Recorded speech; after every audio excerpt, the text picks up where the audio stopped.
Alright, there's been some discussion lately amongst the lads generally about the application of a 12 foot-pound British UK legal limit air rifle and how much use it would be during like WROL or SHTF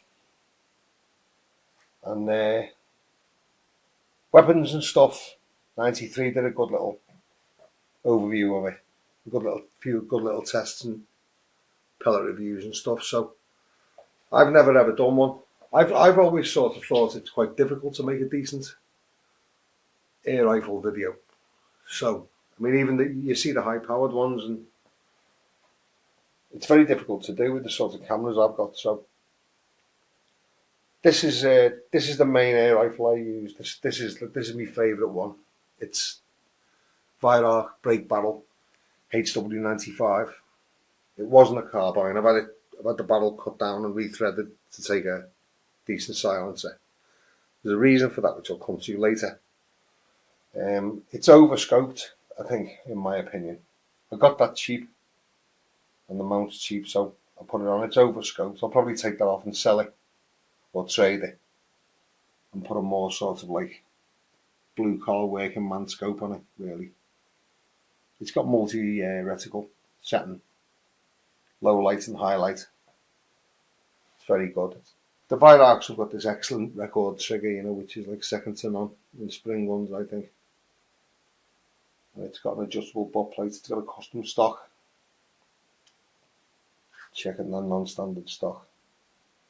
I love it. It's very, very much my favourite rifle. I went through the pneumatics phase, the pre-charged pneumatics phase. I've been through like CO2 works great in Spain and in France in the summer, but here I think it's shit. Inconsistent, and your power is too susceptible to temperature drops, atmospheric temperature drops. So spring gun is people argue the toss for like fixed barrel underlever spring guns as being more accurate. I've never missed with any break barrel around. I've fed myself with these since I was 14 for like just over 40 years now. I've always fed myself when I've needed to, and I will continue to do so. I'm confident in that with open sights or with scope. So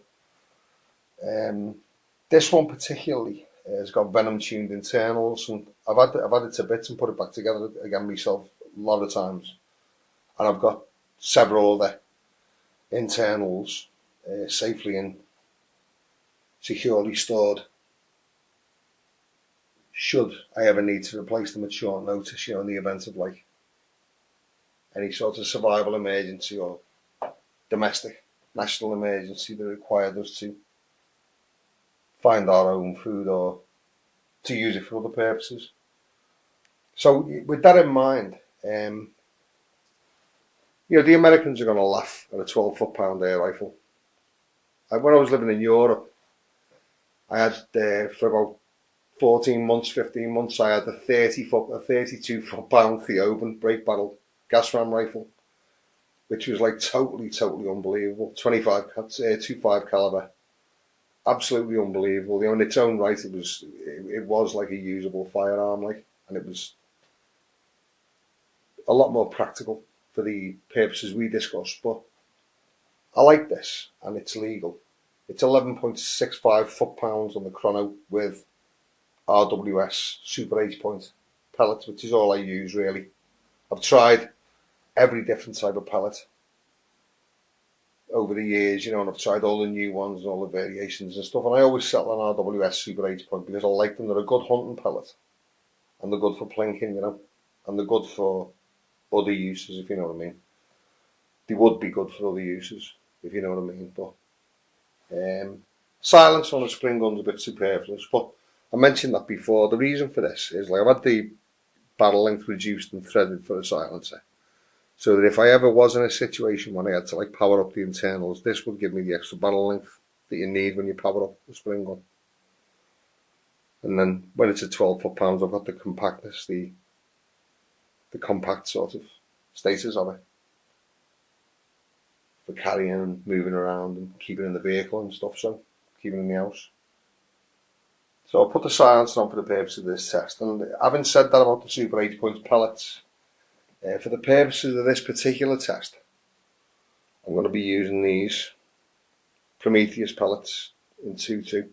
The reason I'm using these is because, if you like, I think they'd be a bit more effective than lead pellets against larger game, against larger quarry, if you know what I mean. And that's what we're talking about today. In the event of like a societal breakdown or being left without the rule of law, then I'll show you what I mean now. Give us a second. So for the purposes of our test today, this old, like, not UK road legal Takachi crash helmet, which I don't use anymore, is going to be our hypothetical zombie / intruder. It's got a really good visor, and a good quality visor on it. It's not legal for UK road use, but I used to use it on my scooter all the time. So if you'd imagine that is the head and face of our hypothetical zombie invader, and this is obviously the boundaries of my property, my house, and I'm going to be shooting from my house, which is over there.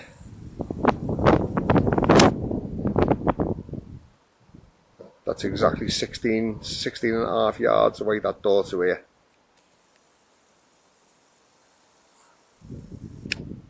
So, let's see what happens.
As you can see from that distance, it hasn't.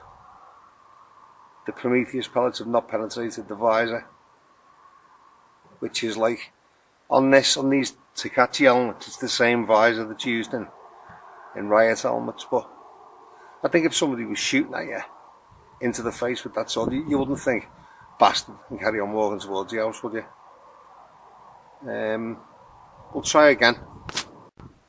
Like 3 Super 8-point lead pellets from the same rifle from the same distance.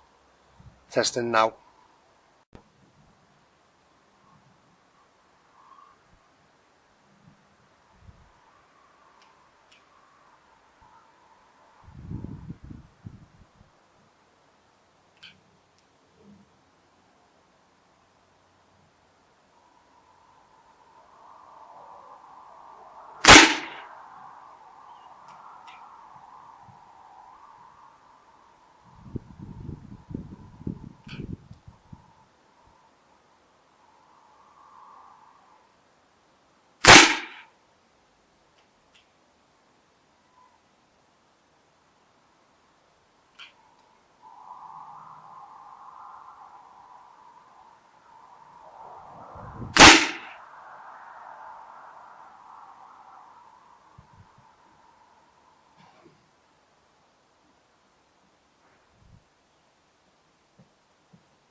you know, as you can see, it's done some damage, like,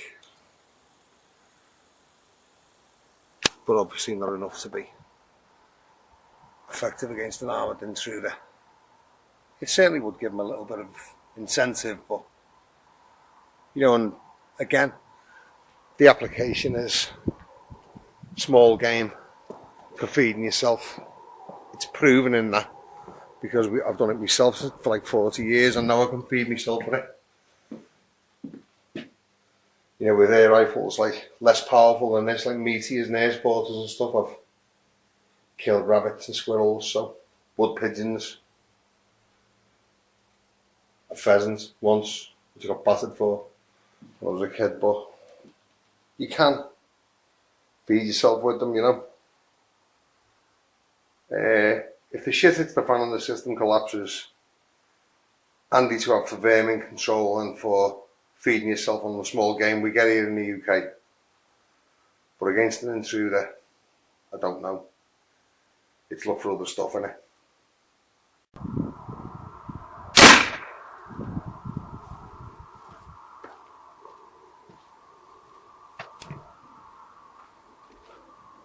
Alternatively, like,